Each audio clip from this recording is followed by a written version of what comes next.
Okay guys, I'm going to show you how to cut queen cells.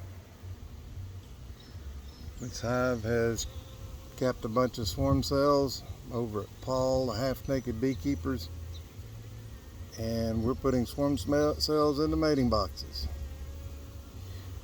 Kind of simple. We'll prop it up over here.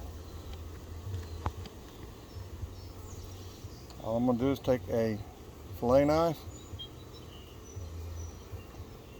First off, you do not want to shake the frames because the queen will be feeding on the royal jelly that is at the top of at the bottom of the cell, or as I look at it, the top of the queen cell where it's attached to the frame.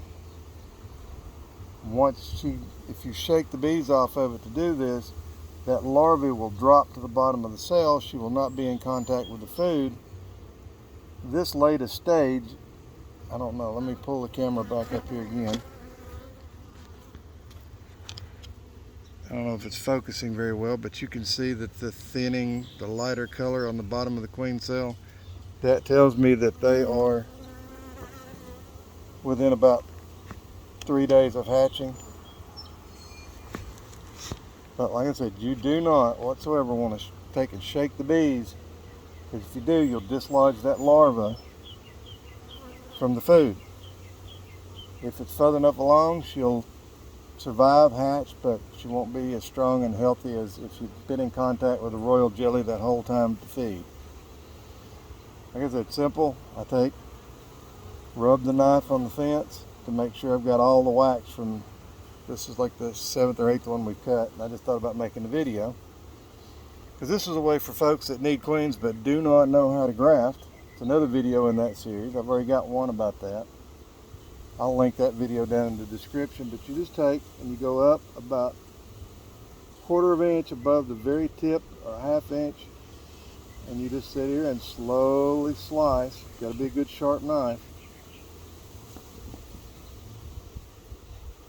And you slice real slow till you get them to come loose. Be very gentle with them. Now this one is a double. We got 2 queens. I will take the knife and go right up between these 2.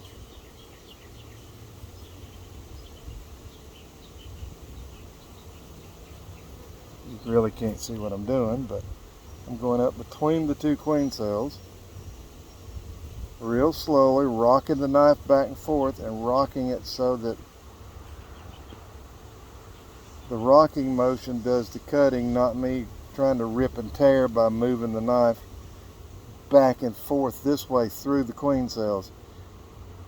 That will cause you to squish the queen cells and dislodge the larva.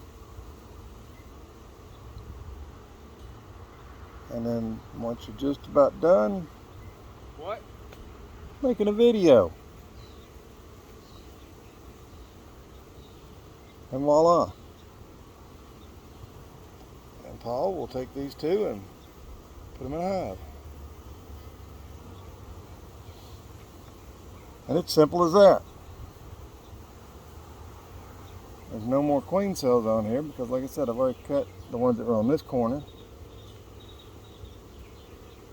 But that's it. If you like the videos, like and subscribe, share them. Just another little tidbit of raising bees. Thanks for watching. Have a great day.